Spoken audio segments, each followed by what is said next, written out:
Bonjour et bienvenue sur Pasteur du Dimanche.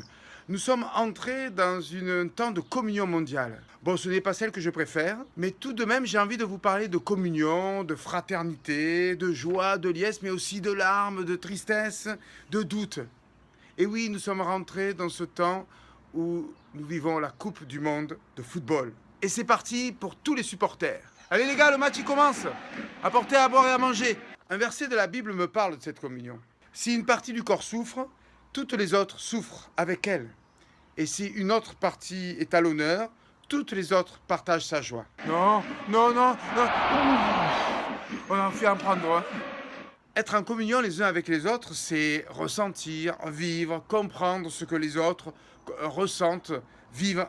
Et je dirais même, c'est partager avec eux leur joie comme leur douleur.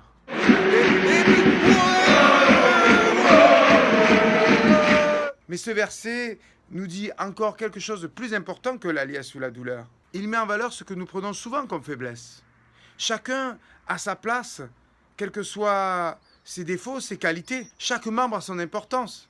C'est ce qu'on appelle l'esprit d'équipe. Non, il ne s'est pas tiré, lui, il ne s'est pas visé, c'est pas possible. Alors, je pense que pour certains, l'exemple du foot est choquant. Mais que ce soit du côté des supporters comme des joueurs de foot, si une partie du corps souffre, toutes les autres parties souffrent avec elle. Si une autre partie est à l'honneur, toutes les autres partagent sa joie. Ce verset biblique, je crois, illustre bien ce que peut être l'esprit d'équipe. On a perdu, c'est pas possible, on a perdu, quoi. Mais l'évangile va encore plus loin dans cette communion. Elle n'est pas réservée à une équipe ou à quelques supporters. Oh, c'est pas grave, c'est qu'un match, c'est pas grave, il y a des choses plus graves dans la vie. On fera mieux la prochaine fois. Mais elle est offerte à tous.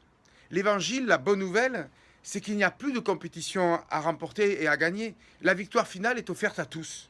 La coupe est partagée à tous. Allez, va, on va trinquer, c'est ça le plus important. Oui, la vie est offerte à tous. Et la victoire est là et pas ailleurs.